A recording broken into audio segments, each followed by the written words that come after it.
Tony Abbott has given a mid-campaign makeover to his biggest spending policy so far.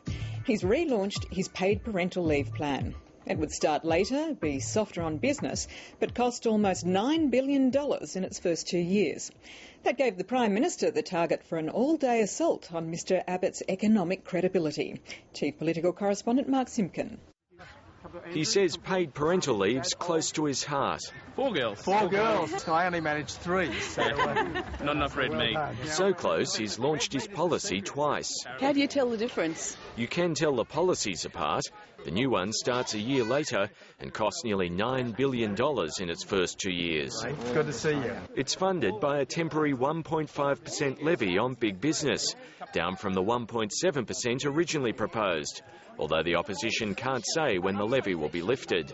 This is not only visionary social policy, but it is important economic reform. With his plans, if they happen at all, they'll happen on the never-never. People will have whole families before they see any benefit from Mr Abbott. As Tony Abbott chased the women's vote, he stumbled.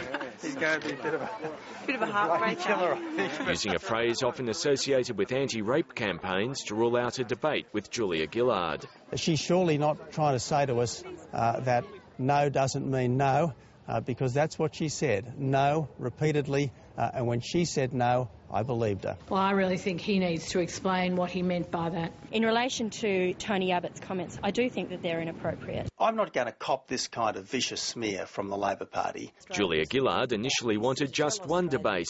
Tony Abbott demanded 3. But the worms turned. Of course, I'm prepared to make myself available on any night, at any time, to debate Tony Abbott on the economy. You can't change the rules just because you're in trouble. Opposition leaders are usually desperate to debate, although the leaders don't need to be in the same room to argue economics. I've never signed a freezer suit before. Especially when the Reserve Bank's just kept interest rates on hold. This is obviously welcome news. It's welcome news for families and for businesses around the country that are doing it tough. Not to mention a government doing it tough. I've had reports of bad behaviour on the bus. The new real Julia Gillard abandoned her limo and joined the press pack. We've had 3 Prime Ministers in the last 6 weeks.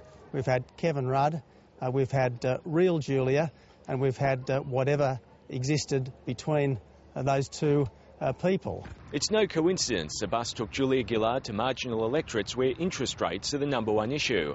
Labor's relaunched its leader and recalibrated its message, placing much more emphasis on economic management.